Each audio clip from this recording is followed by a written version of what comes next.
किस मंत्रालय को अपनी क्षमता से आगे लेकर जाता है। मुझे नहीं लगता ऐसे, मतलब उदाहरण तो मेरे घर पर ही है। मेरे नेता, मेरे पिता आदरणीय रामविलास पासवान जी ने अनेकों मंत्रालयों की जिम्मेदारी तब संभाली जब संभवतः उन्हें कोई जानता भी नहीं था, और वो जिम्मेदारी निभाने के बाद वो सो कॉल्ड बड़े मंत्रालय बन गए। और बहन से कह रहा हूं, अगर ये लड़ जाती वाराणसी में, अगर ये लड़ गई होती तो आज हिंदुस्तान के प्रधानमंत्री 2-3 लाख वोटों से वाराणसी का चुनाव हार जाता है कमलाकर त्रिपाठी जी को। कमलाकर त्रिपाठी जी, मेरी मासी की मूछें होती तो वो मामा होते, यानी कि वाराणसी से प्रियंका गांधी जी लड़ती तो 2-3 लाख वोटों से जरूर जीत जाती। अच्छी बात है, लड़ी क्यों नहीं? किसने रोका उन्हें? क्या? जय हिंद, जय मातृभूमि। नमस्कार दोस्तों, पावर पैनल के एक नए वीडियो में आपका स्वागत है। दोस्तों, आज एक मस्त वीडियो लेकर आ गया हूँ, अंत तक जरूर देखिएगा। दोस्तों, आज की डिबेट बहुत शानदार होने वाली है, वीडियो को अंत तक जरूर देखना। एंड डिबेट के बारे में आपकी क्या राय है कमेंट में जरूर बताना। चलिए शुरू करते हैं। मिनिस्ट्री ना बड़ी होती है ना छोटी होती है। मिनिस्ट्री मंत्री की काबिलियत से पहचान होती है, कौन मंत्री किस मंत्रालय को अपनी क्षमता से आगे लेकर जाता है।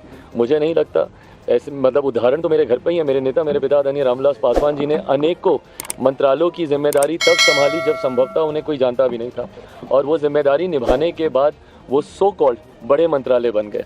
सिर्फ अयोध्या में नहीं, वाराणसी में जान बचा के निकले हैं प्रधानमंत्री। और मैं आपको कहता हूं और बहन से कह रहा हूं, अगर ये लड़ जाती वाराणसी में, अगर ये लड़ गई होती तो आज हिंदुस्तान के प्रधानमंत्री 2-3 लाख वोटों से वाराणसी का चुनाव हार जाते। और इन सवालों के जवाब देने के लिए आज हमारे साथ जुड़ रहे हैं बीजेपी के राष्ट्रीय प्रवक्ता शहजाद पूनावाला, अनुराग भदौरिया समाजवादी पार्टी के प्रवक्ता मेरे साथ स्टूडियो में, कमलाकर त्रिपाठी जी नेता हैं कांग्रेस पार्टी के, वारिस पठान प्रवक्ता हैं AIMIM के, अभिषेक झा प्रवक्ता हैं JDU के। मेरा पहला सवाल जाता है कमलाकर त्रिपाठी जी को। कमलाकर त्रिपाठी जी, मेरी मासी की मूछें होती तो वो मामा होते, यानी कि वाराणसी से प्रियंका गांधी जी लड़ती तो 2-3 लाख वोटों से जरूर जीत जाती। अच्छी बात है, लड़ी क्यों नहीं? किसने रोका उन्हें? क्या? मैं नहीं मानता। चुनाव देश में चल रहे हैं तो कोई रोक रहा था, कांग्रेस पार्टी ने तय क्यों नहीं किया कि वो लड़ लेती? आज इस बात का क्या औचित्य है? और ये कहीं ना कहीं एक साइकोसिस बनाने की कोशिश कर रही है जनता के बीच में कि ये जो मोदी सरकार है ये स्थिर नहीं है, ये अपने अलायंस पार्टनर्स को झुंझुने बांट रही है, मोदी तो खुद ही हारने वाले थे। कमलाकर त्रिपाठी जी, ऐसी बातों का आज कोई औचित्य है? नाविका जी, जितनी मिर्ची आपको लग रही है उतनी तो शायद माननीय मोदी जी को भी नहीं लगी होगी। खैर, कोई भी चीज होती है उस पे आदमी स्पेक्यूलेशन देता है। जब इनकी blue eyed girl Smriti Irani ji, blue eyed lady, वो हारती हैं किशोरी लाल शर्मा जी से, तो ऑब्वियसली इस बात का बहुत ही आसानी से अंदाजा लगाया जा सकता है कि जिस तरीके की पॉपुलैरिटी प्रियंका जी की है और जितने कम वोटों की मार्जिन रही माननीय मोदी जी की, उसमें इसमें कोई अतिशयोक्ति नहीं है कि वो 2-3 लाख की मार्जिन से प्रियंका गांधी जीतती। दूसरी बात आपको बता दूं, ये सरकार चलेगी नहीं चलेगी, क्या होगा क्या नहीं होगा, लेकिन ये तो तय है कि किसको क्या दिया गया उसमें क्लियर दिख रहा है। उसमें 2 कंसर्न्स हैं नाविका जी। एक तो it is just like old wine in old bottle, just the wrapper has been changed. उससे क्या उम्मीद आप कर सकते हैं जिस 10 साल की सरकार में इकोनॉमी गर्त में चली गई, बेरोजगारी चरम पे चली गई, हर तरफ भय भूख भ्रष्टाचार का माहौल रहा, महिला सुरक्षा को लेकर के जो है ब्रिजभूषण शरण सिंह जैसे लोग, आखिरी में उनका लड़का इतना मदान हो जाता है कि 3 लड़कों को कुचल डालता है चुनाव के बाद। तो आप ये समझिए कि जो चीजें हैं वो उस तरीके से दिख रही हैं। गृह मंत्रालय अभी भी अमित शाह जी के पास है, बाकी सारी चीजें आपको दे दें क्या? उन्होंने अपने सहयोगी दलों में से किसी को रिप्रेजेंटेशन नहीं दिया। आपको दूसरी दे चीज, दें? एक बड़ी रिमार्केबल चीज है कि हिमाचल से जहां से 4 की 4 सीट इनको मिलती है, वहां से भी नॉमिनेटेड व्यक्ति को जो है वो मंत्रालय दिया जाता है, इलेक्टेड व्यक्ति नहीं मिलता। रिजेंटमेंट अभी से दिख रहा है, एनसीपी शामिल नहीं होती है, शिवसेना भी जो है वो बहुत खुश नहीं है और होना भी नहीं चाहिए। मुझे लगता है कमलाकर त्रिपाठी जी, आपके चश्मे बहुत अच्छे हैं, आपको बहुत कुछ दिख रहा है जो बाकी दुनिया को दिख नहीं रहा। आपको रिजेंटमेंट भी दिख रही है, आपको मिर्ची लगती हुई भी दिख रही है। मैंने सवाल पूछा मिर्ची आपको लग गई, और जिस तरह से विभाग बांटे गए हैं उस पर भी विपक्ष को मिर्ची लग रही है। लेकिन जिन जिन चीजों से आपको मिर्ची लग रही है, मैं उनके सवालों के जवाब जरूर शहजाद पूनावाला जी से लेना चाहूंगी। शहजाद पूनावाला जी, 145 जब सांसद थे कांग्रेस पार्टी के पास, तो यूपीए की सरकार में इन्होंने ऊपर के गृह मंत्रालय या फॉरेन अफेयर्स या डिफेंस या फाइनेंस किसी को नहीं दिया था। लेकिन आपसे अपेक्षा थी कि 240 मिलने के बाद भी आप किसी अलायंस पार्टनर को दे दें। अब आप जवाब दीजिए, क्यों नहीं दिया आपने? देखिए, सबसे पहले तो नाविका जी, मुझे आपके चैनल पर और भी पसंद आता है आना, क्योंकि इस चैनल की जो एडिटर इन चीफ है वो एक महिला है। और जब एक महिला के सामने महिलाओं के विषय में ये ब्लू आइड गर्ल, मिर्ची लग गई तुमको, इस प्रकार की बातें बोली जाती है, मुझे आपको बचाव करने की जरूरत नहीं है, परंतु मुझे लगता है कि ये बहुत ही अशोभनीय टिप्पणी है, इससे बचना चाहिए। परंतु अपना अपना चरित्र होता है, और मुझे लगता है इसी चरित्र को देखते हुए लोगों ने झुंझुना छोड़ो आपके हाथ में घंटा थमा दिया है। तीसरी बार घंटा थमाया है, 99 पार हो नहीं पा रहे हो, परंतु वो कहते हैं ना कि रस्सी जल गई बल नहीं गया, या यूं भी कह सकते हैं कि बेगानी शादी में अब्दुल्ला दीवाना। कल तक इनका नैरेटिव क्या था नाविका जी, कि प्रधानमंत्री को 2 बैसाखियों की जरूरत है, अब कमजोर प्रधानमंत्री है। आज इनका नैरेटिव क्या है, प्रधानमंत्री ने तो अपने दोनों साथियों को झुंझुना थमा दिया, मतलब इतने स्ट्रांग प्रधानमंत्री है। एक तय करके आते ना। अच्छा, झुंझुना क्या होता है मैं आपको बताता हूं, क्योंकि यहां पर कुछ आरजेडी एसपी के नेता भी दिख रहे हैं। 2009 में 4 सीट आई थी आरजेडी की, झुंझुना देकर बोला सरकार में आवश्यकता नहीं।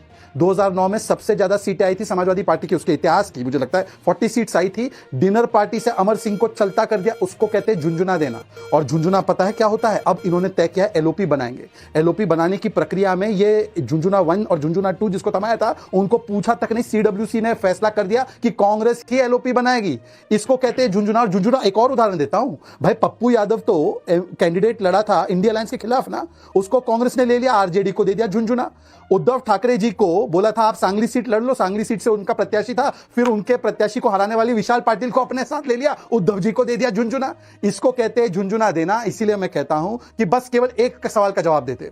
हमने तो मिशन और विजन वाली सरकार चलाना आरंभ भी कर दिया। अब हो सकता है कि उद्यान मंत्रालय आपको, उद्योग मंत्रालय आपको, कृषि मंत्रालय आपको झुंझुना नजर आता हो, पर एलओपी का पोस्ट तो झुंझुना नहीं है, वो तो महत्वपूर्ण पोस्ट है। तो मैं आज बड़े सम्मानित तरीके से आरजेडी, कांग्रेस और जो समाजवादी पार्टी उनके नेताओं से पूछना चाहता हूं, क्या कंसल्ट भी किया गया कांग्रेस के द्वारा? क्या पीडीएस से कोई एलओपी नहीं होगा? हमारे तो प्रधानमंत्री पीडीएस समाज से हैं, हमारे आज जो मुख्यमंत्री बने ओडिशा के वो ट्राइबल समाज से हैं, हमारे मोहन यादव ट्राइबल ओबीसी समाज से हैं, हमारे विष्णुदेव साई जी ट्राइबल समाज से हैं। पर आपका कौन एलओपी होगा? पीडीएस समाज से होगा नहीं होगा? अनुराग भदौरिया जी जवाब दीजिए। देखिए अच्छी बात है, भारतीय जनता पार्टी के प्रवक्ता को झुंझुना का मालूम बहुत अच्छी तरह पता है झुंझुना क्या होता है, क्योंकि ये लोग 10 साल से पूरे देश की जनता को झुंझुना ही तो दे रहे थे, इसलिए उन्हें झुंझुना के बारे में बहुत मालूम है। इसके लिए आप बधाई के पात्र है कि झुंझुना पे आपने रिसर्च कर लिया, क्योंकि झुंझुना आपने देश की जनता को दिया। सवाल यह है मेरा सीधा सा, आज सरकार बनी है और सरकार के अंदर में आप देखिए, जिसको आप कह रहे हो नहीं, आपको अगर लगता है कि झुंझुना नहीं है तो गृह मंत्रालय, डिफेंस मंत्रालय, फाइनेंस मंत्रालय, ट्रांसपोर्ट मंत्रालय,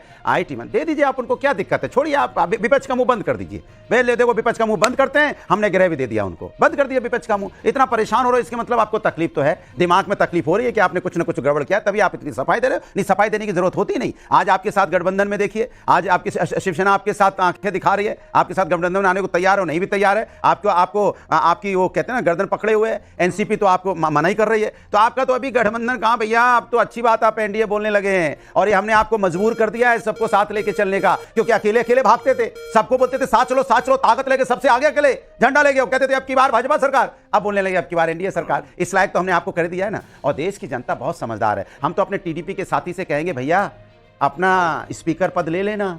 ये वो लोग हैं जो सिर्फ पार्टी तोड़ने में विश्वास रखते हैं। चिराग भैया अगर कहीं हैं तो सुन लीजिए, चिराग जी आपकी पार्टी को भी इन्होंने तोड़ा था, सामान भी रोड पे फेंक दिया था, झोपड़ी में आग लगा दी थी। वो तो कहो आप समझदार, आप मेहनत कर अपनी झोपड़ी बचा लाए, ये तो आग लगाने में इन्होंने कोई कसर नहीं छोड़ी थी। और वो जेडीयू के लिए क्या क्या इन्होंने नीतीश कुमार जी के बारे में नहीं बोला, मैं शब्दों में नहीं बोल सकता, क्योंकि बहुत लोग तो लेके घूमते हैं आईपैड वगैरह, लेकिन हो सकता है दिखा दें अपना वक्तव्य क्या बोला था। लेकिन सवाल यह है कि उनको भी मैं सजेशन दे रहा हूं, भैया ये पार्टी तोड़ है, ये लोग हैं पार्टी तोड़ने वाले। ये हैं जो लोग जनता का विश्वास तोड़ सकते हैं, जो लोग जनता को दिया हुआ वादा तोड़ सकते हैं, उस पर ख्याल नहीं करते। इनको पार्टी तोड़ने में कौन सी दिक्कत है? क्योंकि इनको सत्ता चाहिए, इसलिए अपना स्पीकर बना लीजिए। नायडू जी हमारे बहुत अच्छे, हम लोग के जानने वाले साथी है। मुझे लगता है आप consultant to prime minister Narendra Modi बन जाइए, क्योंकि आप कंसल्टेंट का रोल कर रहे हैं कि कौन सा मंत्रालय किसको देना चाहिए। आप कह रहे हैं आपने काबिल बना दिया बीजेपी को कि वो अब एनडीए कहते हैं, आप अपने आप को काबिल बनाइए ना कि आपकी कुर्सी बड़ी हो और आप तय करें कि किसको क्या देना है, उत्तर प्रदेश में तय करेंगे। ये जो इस वक्त रह गए नविका जी, अयोध्या हार गए, प्रभु राम के नाम पे राजनीति करते थे, प्रभु राम नहीं खदेड़ दिया, बोला नहीं मेरे नाम की राजनीति नहीं होगी। हरे कुत्ते वालों हमने कहा कि प्रभु राम मेरे आस्था का विषय है, जो हरी मिर्ची लग रही है, इस पर आप क्या कहेंगे शहजाद पूनावाला जी? क्या राजनीति करेंगे? ये जिनके नाम पे राजनीति करते थे उन्होंने इनका साथ छोड़ दिया। देखिए ऐसा है, अब मैं एक एक करके जवाब देता हूं और मुझे उम्मीद है नाविका कि आपके स्टूडियो में बैठने का गलत फायदा नहीं उठाएंगे। कोई नहीं उठाएगा जी, मैं भी नहीं उठाऊंगी, आप बोलिए।